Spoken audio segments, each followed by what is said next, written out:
Pozdravljeni v podkastu Od genov do zvezd. Moje ime je Sašo Dolenc in pripovedoval vam bom zanimive zgodbe iz sveta znanosti.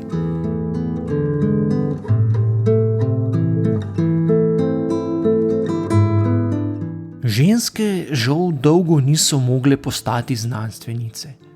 To se je začelo spreminjati šele v začetku 20. stoletja. Anna Meyer iz Lož pri Vipavi je bila ena prvih, ki je uspelo premagati mnoge administrativne in ideološke prepreke. Leta 1920 je kot prva oseba zagovarjala doktorat na novo ustanovljeni ljubljanski univerzi in postala prva ženska, ki se je na univerzi akademsko zaposlila.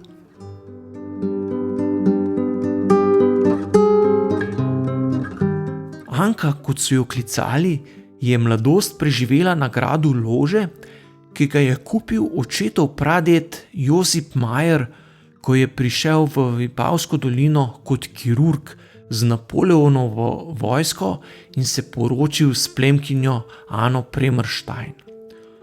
Osnovno šolo je obiskovala v Vipavi, nato je odšla v Ljubljano, kjer se je šolala na 6-letnem ženskem liceju in stanovala v dekliškem internatu Mladika.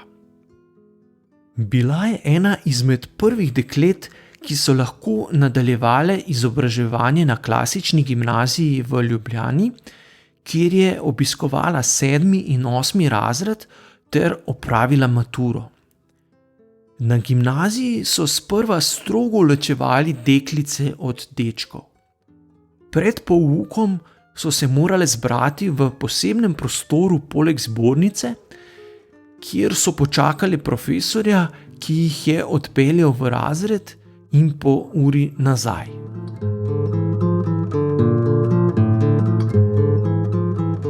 Leta 1914 je z odliko opravila maturo in nameravala nadaljevati študij na Dunaju, a je bila mama pod močnim vplivom takrat razširjene miselnosti, da lahko preveč izobrazbe dekletom škodi.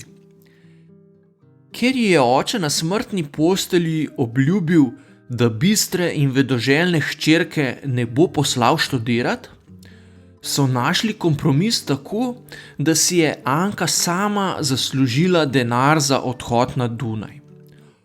Organizirala je zbiranje marelic iz nasadov za graščino in prodajo obranega sadja v Trst in Gorico, s čimer je zaslužila dovolj, da je jeseni lahko odšla na Dunajsko univerzo.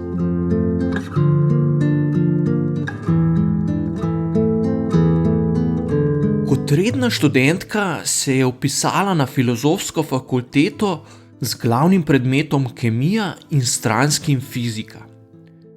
Večina deklet je imela takrat dolge lase, ki so jih nosile spete v kito, Anka pa se je na začetku študija uporniško ostrigla, kar je bilo za tiste čase pogumno dejanje.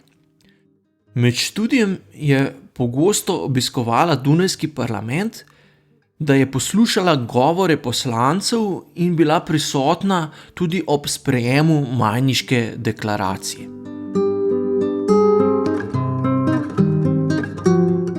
Po koncu Prve svetovne vojne je Dunajska univerza sprejela odlok, da morajo študenti slovanskih narodnosti zapustiti univerzo.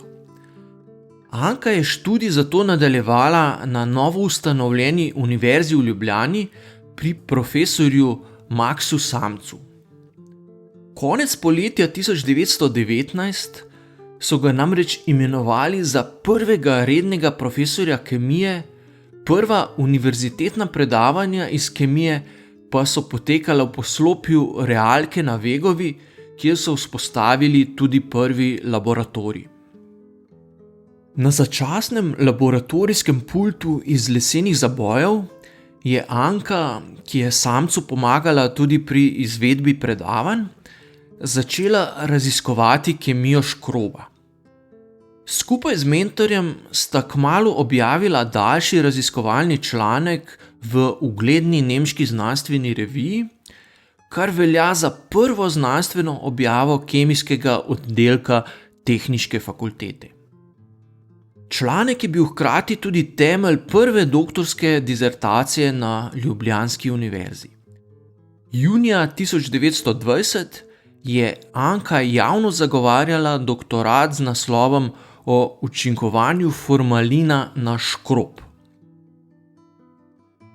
Že pred zagovorom disertacije je marca 1920 postala asistentka na Univerzitetnem kemijskem inštitutu.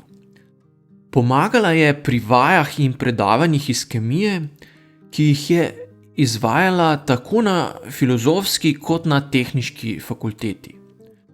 Čeprav si je želela nadaljevati akademsko in raziskovalno kariero ter imela pri tem tudi podporo vodje inštituta, je morala leta 1922 podati odstopno izjavo. Kaj je bil razlog za njen odhod, ni povsem jasno. Morda je morala oditi zaradi finančne stiske inštituta, morda zaradi poroke s profesorjem in dolgoletnim dekanom medicinske fakultete Eugenom Kanskim ali ker je bila noseča.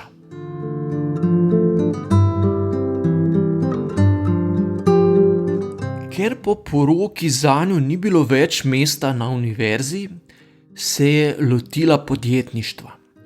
Ustanovila je podjetje Dr. A. Kanski kemična tvornica, ki je postalo sinonim za kakovostne kemijske preparate. Za ustanovni kapital si je del sredstev izposodila od tašče, del pa je podedovala po očetu. Mož je imel v podjetju svoj laboratorij, a podjetje je vodila Anka sama. S 3 otroki sta živela v Ljubljani na Krekovem trgu, kjer sta si v pritličnih prostorih uredila pisarno in laboratorij, v kletnih pa trgovino s kemikalijami in laboratorijskim inventarjem. Ob večerih sta zahajala v kavarno Zvezda, kjer so se zbirali liberalno usmerjeni predvojni intelektualci, doma sta pa pogosto gostila umetnike, kot so bili Jože Plečnik, Richard Jakopič in Božidar Jakac.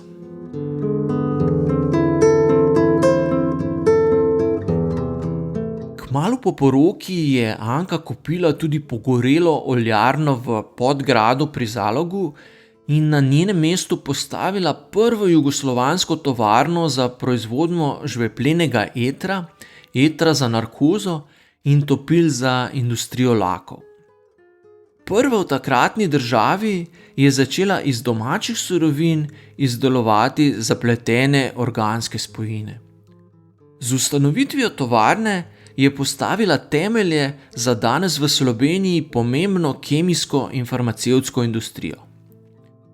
Njeno tovarno so med vojno najprej zaplenili Nemci, nato pa jo je nova oblast maja 1948 nacionalizirala. Po vojni je v prošnji za dodelitev starostne pokojnine zapisala, da je bilo njeno podjetje bolj raziskovalno-praktičnega značaja, kakor dobičkonosna ustanova, ker je v njem izvajala pionirsko delo uvajanja kemikalij na jugoslovanski trg. Anka je pred smrtjo leta 1962 veliko časa preživela v počitniški hišici, ki sta si jo z možem postavila blizu tovarne v Podgradu. Eugen je umrl šele 15 let za ženo leta 1977, ko je imel že 90 let, a predaval in raziskoval že dolgo ni več, saj se je moral z profesorskega mesta na ljubljanski univerzi umakniti že jeseni leta 1945, ko so ga pri 58 prisilno upokojili.